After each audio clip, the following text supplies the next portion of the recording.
Good morning all of you. Class 8th Hindi व्याकरण, आपका lesson है शब्द विचार। तो कल हम लोग पढ़े संकर शब्द, अर्थ के आधार पर शब्द के भेद, एकार्थी शब्द, अनेकार्थी शब्द, और चलिए अब हम पढ़ते हैं इसके आगे पर्यायवाची शब्द। तो देखिए, लगभग समान अर्थ बताने वाले शब्द पर्यायवाची शब्द कहलाते हैं। इसमें बता रहे हैं कि लगभग समान अर्थ बताने वाले शब्द पर्यायवाची शब्द कहलाते हैं। लगभग एक जैसे अर्थ बताने वाले शब्द पर्यायवाची शब्द कहलाते हैं। जैसे देखिए, बादल है तो बादल का जलद, मेघ, नीरद। रात है तो निशा, रात्रि, रजनी। आकाश है तो आप गगन कहिए, अंबर कहिए, आकाश कहिए। हवा है तो आप वायु कहिए, समीर कहिए, पवन कहिए।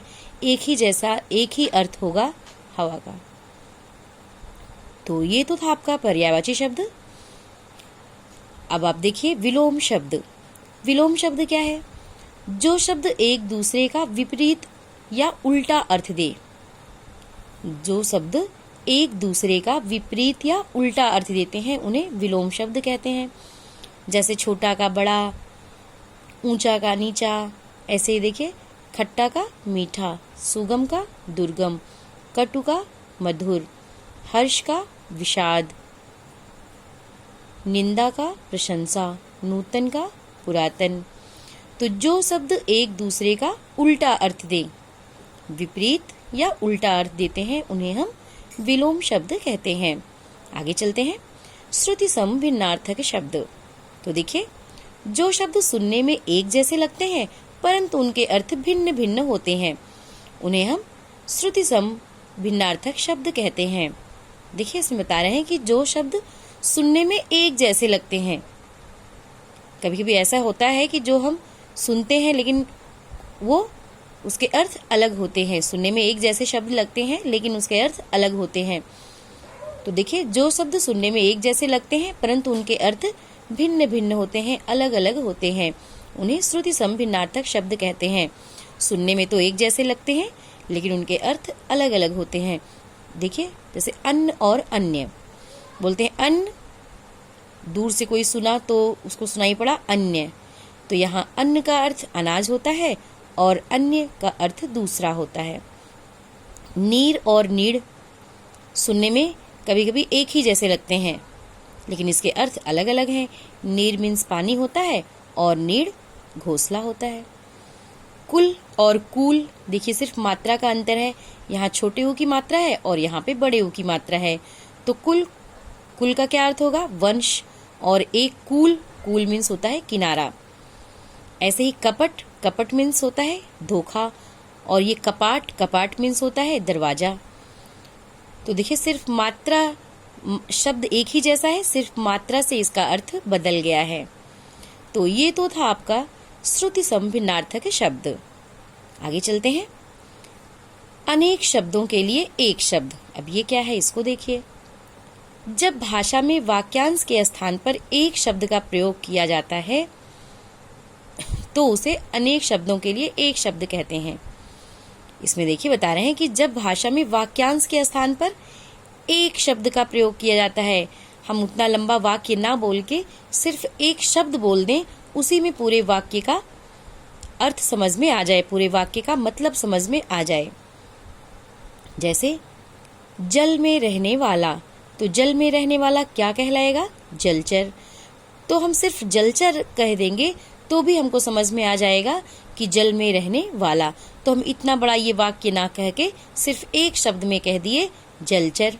इसी तरह है शिव की उपासना करने वाला, तो हम इतना बड़ा ना कह के सीधे कह दिए शैव। इसी तरह से देखिए, किए गए उपकार को मानने वाला क्या कहलाएगा? कृतज्ञ। तो इतना बड़ा वाक्य कहने की हमको जरूरत नहीं है। किए गए उपकार को मानने वाला कृतज्ञ कह देंगे तो इसी कृतज्ञ शब्द से ही हमको समझ में आ जाएगा किए गए उपकार को मानने वाला। जिसका इलाज ना हो सके तो हो जाएगा लाइलाज या असाध्य। तो ये था आपका अनेक शब्दों के लिए एक शब्द। तो हम अनेक शब्द, इतना बड़ा वाक्य ना कह के हम सिर्फ एक शब्द कह देते हैं इसमें। आगे चलिए, फिर है आपका प्रयोग के आधार पर। प्रयोग के आधार पर देखिए, भाषा में प्रयोग के आधार पर शब्दों को दो भागों में बांटा गया है, सामान्य शब्द और दूसरा है तकनीकी शब्द। सामान्य शब्द क्या है? व्यक्ति दैनिक जीवन में बोलचाल के लिए जिन शब्दों का प्रयोग करता है उन्हें सामान्य शब्द कहते हैं।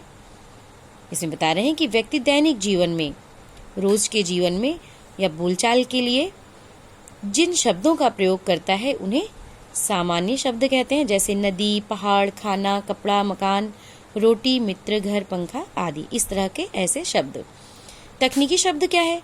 वे शब्द जो किसी विशेष विषय, व्यवसाय मतलब व्यापार या विज्ञान आदि से संबंधित होते हैं, तकनीकी शब्द कहलाते हैं, जैसे computer, laboratory, doctor, internet, missile, सचिव, संज्ञा, निदेशालय, जीव विज्ञान, जीवाश्म, वरिष्ठ, विराम चिन्ह आदि। तो ये सब तकनीकी शब्द हैं। तो तकनीकी शब्द ऐसे शब्द कहलाते हैं जो शब्द किसी विशेष विषय, व्यवसाय या विज्ञान आदि से संबंधित होते हैं। तो आज बस इतना ही, आगे कल। आज आपका होमवर्क है, क्वेश्चन नोट करिए। रचना के आधार पर शब्द कितने प्रकार के होते हैं, उदाहरण सहित स्पष्ट कीजिए। तो देखिए, तो ये देखिए, इसमें बताएंगे रचना के आधार पर शब्द 3 प्रकार के होते हैं, रूढ़ शब्द, यौगिक शब्द और योगरूढ़ शब्द। सबकी परिभाषा बताएंगे और उदाहरण भी बताएंगे, जिसको हम कल पढ़ेंगे। Thank you.